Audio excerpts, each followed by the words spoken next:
요한계시록 6장을 읽으면서 우리는 자주 두려움과 공포를 느낍니다. 전쟁, 기근, 전염병, 별들이 떨어지고 온갖 재난과 재앙, 이것이 우리 앞에 닥쳐올 것이라는 말씀이 기록되어 있기 때문입니다. 어린 시절에 이 내용을 설교로 듣고 나서 저는 밤에 악몽을 꾸었던 기억이 있습니다. 지금도 무섭고 떨리는 그런 내용이 아닐 수 없습니다. 그런데 사실 계시록 6장은 그 전장인 4장과 5장의 내용과 이어지는 장입니다. 4장과 5장에 무슨 내용이 있었죠? 바로 그리스도가 온 우주의 왕으로 취임하는 내용입니다. 그래서 이 6장의 모든 재난과 재앙은요, 예수 그리스도가 십자가에서 승리하시고 하늘 보좌에서 우주의 왕으로, 그리고 7인 찍힌 두루마리를 펴시는 세상 역사의 주관자가 되셨음을 전제로 한 후에 벌어지는 일이라는 것입니다. 예수님이 왕이 되시고 온 우주를 주름잡고 있는 상황에서 6장이 벌어지는 것이죠. 그래서 오늘 우리가 살펴볼 7인의 이 계봉은 단순한 재앙의 연속이 아닙니다. 바로 십자가와 재림 그 사이 어디쯤에서 하나님의 백성들이 겪게 될 영적 전투와 복음의 신속한 전파, 그리고 마침내 이루어질 최후의 승리에 대한 내용이라고 할 수 있겠습니다. 1절부터 보시면 어린 양이 처음 4개의 인을 뗄 때 4마리의 말이 등장합니다. 흰색, 붉은색, 검은색, 청황색. 그리고 이 말들이 나와서 온 세상에 이제 재앙을 불러일으키죠. 마치 이 구약에 등장하는 언약의 저주들 있잖아요. 전쟁과 기근과 전염병, 짐승의 이런 저주들을 생각나게 하는 것입니다. 그리고 그 말들은 상징적으로 복음을 대하는 세상의 태도와 그 결과에 대해서 보여주는 것입니다. 2절에 나오는 흰 말을 타고 활과 면류관을 쓰고 나아가는 이 사람은요, 성령과 능력으로 복음을 들고 세상을 정복해 가시는 그리스도와 그분의 교회를 상징합니다. 그러나 세상이 그 복음을 거절할 때 어떻게 돼요? 붉은 말에 피 흘림이 있고요, 검은 말에 이런 영적인 기근이 있을 것이고, 청황색 말에 사망이 뒤따르게 되는 것입니다. 여러분, 하나님이 이 무시무시한 일들을 허락하시는 이유는 단 하나입니다.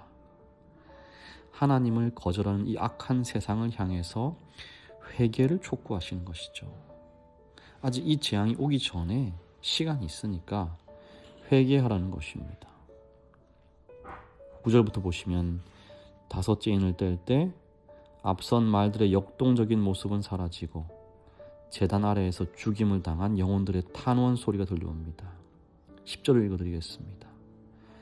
거룩하고 참되신 대주제여, 땅에 거하는 자들을 심판하여 우리 피를 갚아주지 아니하시기를 어느 때까지 하시려 하나이까. 아시다시피 이 장면은 하늘에서 실제 억울해서 우는 영혼들이 존재한다는 것으로 해석하지 않습니다. 이것은 그냥 상징이죠.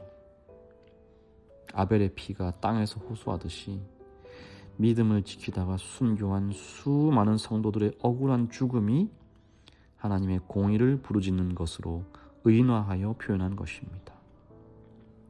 그래서 하나님이 그 죽음을 갚아주시는 거예요. 그들에게 구원과 승리의 상징, 흰 두루마리를 입혀주십니다. 그리고 11절에 그들의 동무종들의 수가 차기까지. 이게 무슨 말입니까?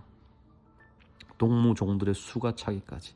이 순교자들의 동무종들, 곧 지금 살아서 남아있는 자들의 품성이 그리스도를 닮아서 온전히 완성될 그때까지 조금만 더 인내하라고 위로하시는 거예요. 저와 여러분이 준비될 때까지, 저와 여러분이 열심히 복음을 전해서 온 세상이 회개할 때까지 인내하는 것입니다. 이렇게 하나님은 결코 순교자의 눈물을 잊지 않으시고요, 때가 이르면 반드시 그 수치를 영광으로 바꾸실 것이라는 사실을 보여주고 있는 것입니다. 그리고 이제 6째 인이 떼어집니다. 비로소 우리가 그렇게 두려워하는 엄청난 재난, 엄청난 재림의 징조들이 쏟아집니다. 12절부터 나오는 이 자연재해는요, 마태복음 24장에서 예수님이 예언하신 이 재림의 징조들과 같습니다. 그리고 이 징조는 정확히 성취되었다는 것입니다. 여러분, 1755년 리스본 대지진, 유럽과 아프리카, 아메리카까지 흔들린 전무후무한 큰 지진이 있었습니다. 이것은 성경의 예언이 성취된 것으로 우리는 생각하고 있습니다. 1780년 5월 19일 뉴잉글랜드에 암흑일이 있었습니다. 과학이나 자연현상으로는 설명할 수 없는 칠흑 같은 어둠이 펼쳐집니다. 그리고 해가 핏빛으로 변하는 사건, 역시 성경 예언의 성취입니다. 1833년 11월 13일에 시간당 6만 개 이상의 유성이 쏟아지는 것을 온 세상이 목격합니다. 참으로 두렵고 경이로운 주님의 예언의 성취였습니다. 이렇게 성경 표현에 의하면 하늘이 두루마리처럼 말리고 각 산과 섬이 옮겨지는 여호와의 이 크고 두려운 날이 이르러올 때, 그때 끝까지 복음을 거절하고 교회를 핍박했던 이 세상의 권세자들과 그들은 산과 바위에서 자신을 가려달라고 절규하게 될 것입니다. 그러면서 그들은 공통된 한 가지의 질문을 던지게 되는데 그게 뭐예요? 17절에 누가 능히 서리요? 여러분, 누가 능히 서리요? 사랑하는 성도 여러분, 이 진노의 날에 능히 설 수 있는 자는 누구일까요? 목사일까요? 장로일까요? 3대째 재림교인 가정일까요? 시편 24편 이렇게 말합니다. 손이 깨끗하며 마음이 청결하며 뜻을 허탄한 데에 두지 아니하는 자. 여러분, 우리 스스로의 힘으로는 불가능합니다. 오직 십자가의 보혈로 우리를 덮어주시는 예수 그리스도의 은혜 안에서 저와 여러분은 손이 깨끗한 자가 될 수 있고 마음이 청결한 자가 될 수 있고 뜻을 허탄한 데 두지 않을 수 있는 그런 자로 능히 설 수 있게 되는 것입니다.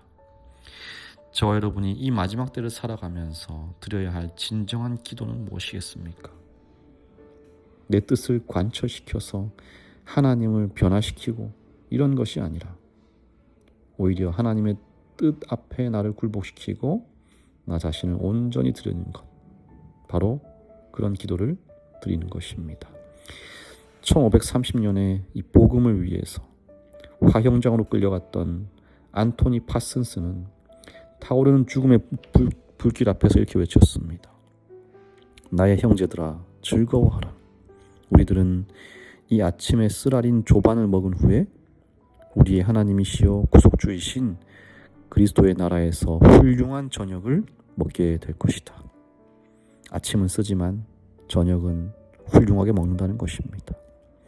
오늘 이 세상을 향하여 주님의 몸된 종으로서 서야 할 우리 모든 성도들이 이 세상의 권세가 흔들리고 하늘의 별에 떨어지는 그날에 십자가의 복음을 굳게 붙잡고 믿음의 선한 싸움을 싸우는, 그래서 그리스도께서 주시는 흰 두루마기를 서로 나눠 입고 하늘 보좌 앞에 당당히 서게 되는 우리 모두가 되기를 간절히 바랍니다. 우리의 억울함을 갚아주시고 작은 기도에도 눈 감지 않으시는 사랑의 하나님, 오늘 이 두렵고 떨리는 심판의 목소리 앞에서 내가 누구의 편에 서 있는지를 다시 한번 점검할 수 있도록 도와주시고 믿음의 선한 싸움을 싸워나가는 일에 있어서 결코 물러섬이 없는 담대한 주님의 군사들 되도록 우리를 준비시켜 주시고 성령으로 인도하여 주시옵소서. 주님, 진유현 어린이를 위해 기도합니다. 주님이 사랑하시는 그 아이를 극진한 사랑으로 키우고자 원하는 부모의 서원을 들어주시고 이 험하고 거친 세상에 주님의 담대한 어린이로 굳게 설 수 있도록 날마다 천사로 보호하시고 지켜보호하여 주시옵소서.